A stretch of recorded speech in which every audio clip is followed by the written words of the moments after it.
Hello everyone! It's me again, Chef Harold po. And for today's video, syempre, gagawa na naman tayo ng isang putahing inyong magugustuhan. Kaya for today's video, gagawa naman tayo ng sizzling squid tempura. Kaya ano pa yung hinihintay natin? Narito po ang mga ingredients sa ating gagawing sizzling squid tempura.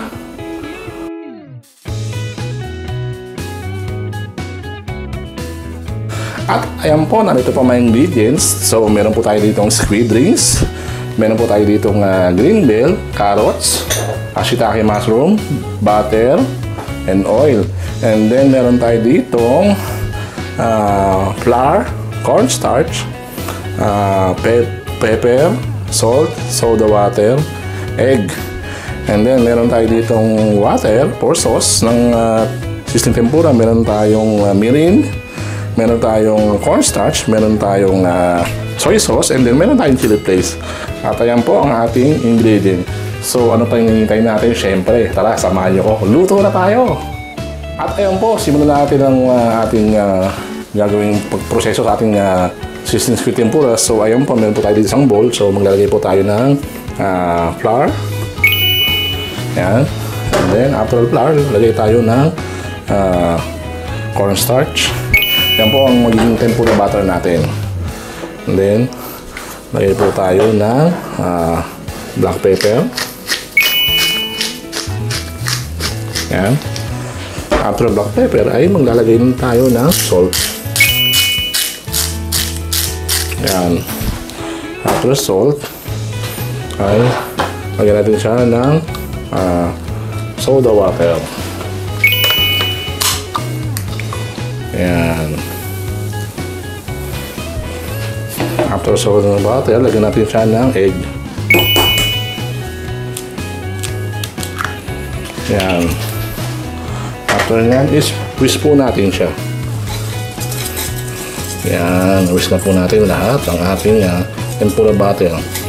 Kung sa tingin nyo kulang yung ating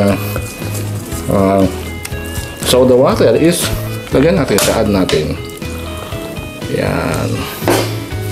Add natin. Bakit gamit natin ang soda water? Kasi kapag crispy ito ng ating butter at nagbibigay ito ng nagbibigay ito ng airing sa ating butter. Nice. Yan.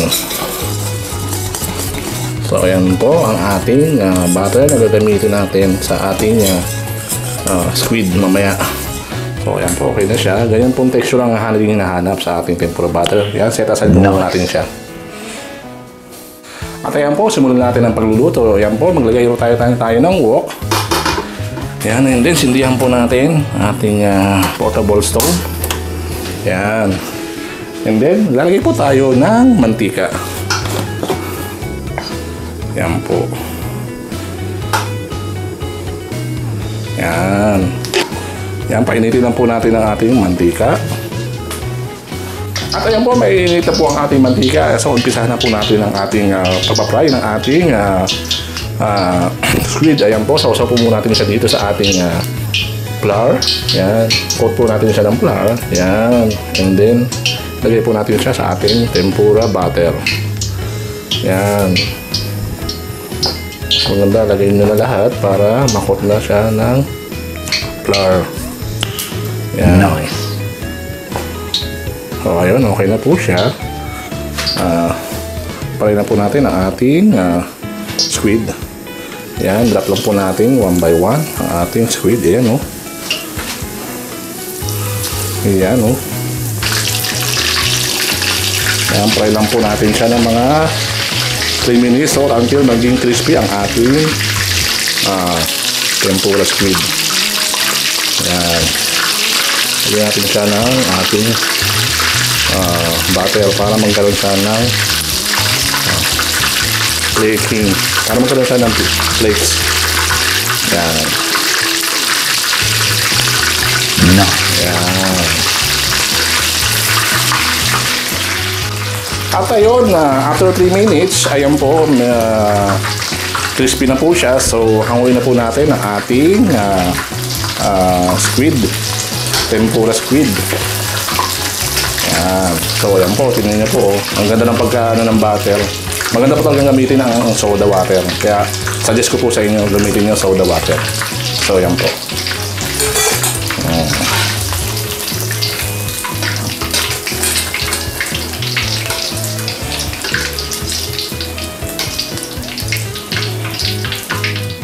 ayan po, tapos na tayong magprito ng ating squid with butter mix. So, turn off natin ang ating stove and then tanggalin na po natin ang ating wok with the oil. Yan. At ayan po, tapos na tayo magprito ng ating squid. So, ang gagawin naman po natin ngayon, gagawa naman tayo ng ating sauce para sa ating sizzling squid. So, ayan po, lagay po natin ang ating sauce para sauce pan.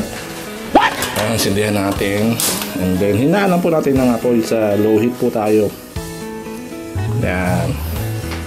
Then, lagay po tayo ng yan.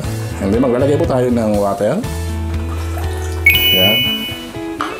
After water, maglalagay tayo ng mirin. Yan. Yan po ang ating mirin. After mirin, maglalagay tayo ng soy sauce. Yan.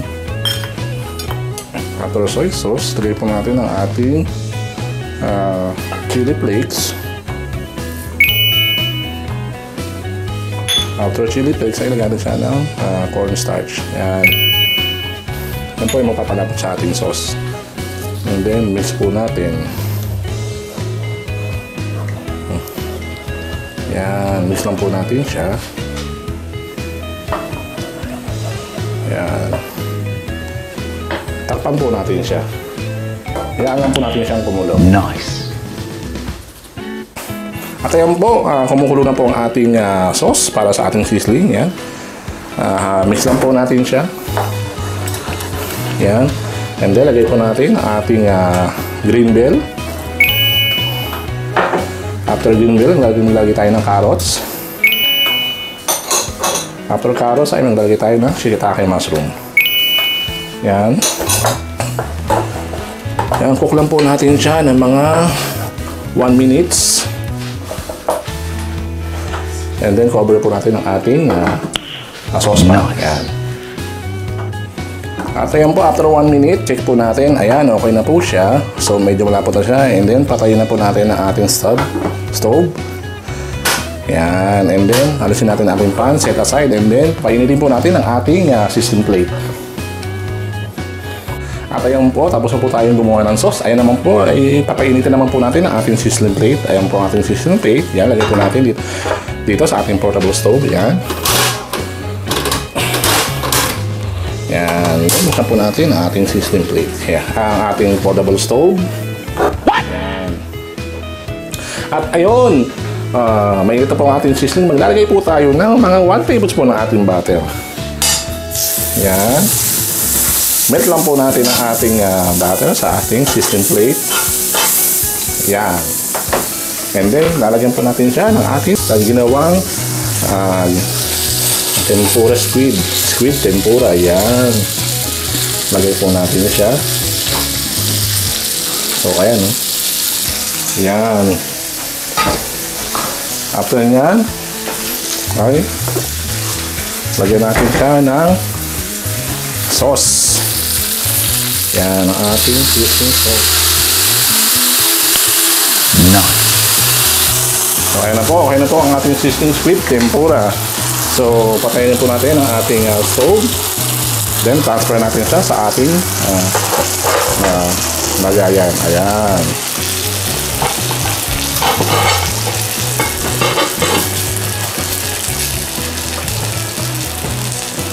Ayan po. Ayan. Ayos lang po natin. Ayan. At ayun po, tapos na po tayo magluto ng ating sizzling squid tempura. Siyempre, titikman naman po natin. Tara, samahan nyo ako. So, ayan po. Kuha lang po tayo. Ayan, ayun, oh. Wow.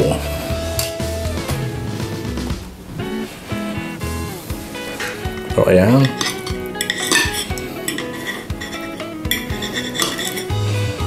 Doon po natin ang ating sizzling squid tempura. Ayan po. Try po natin itong tikman. Ayan po. Kain po tayo.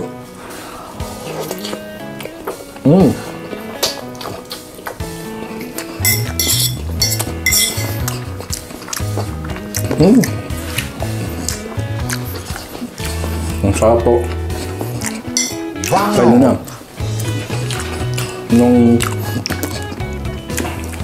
Yung sweet malambot. Then yung butter is yung medyo nga lang na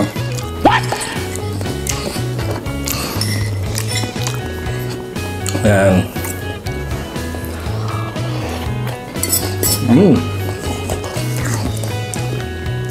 Sarap na niya po itong ating ginawang Christmas squid. Wala namang gusto ang puto ng mga inyong anak, inyong asawa. Wow. Pwede po bang ulam? Pwede rin mga pampulutan, yan, ganyan po. Yung tamis ng sauce, tamang-tama. Yung anghang, tamang-tama rin po. Wow. Ayun na po itong gawin.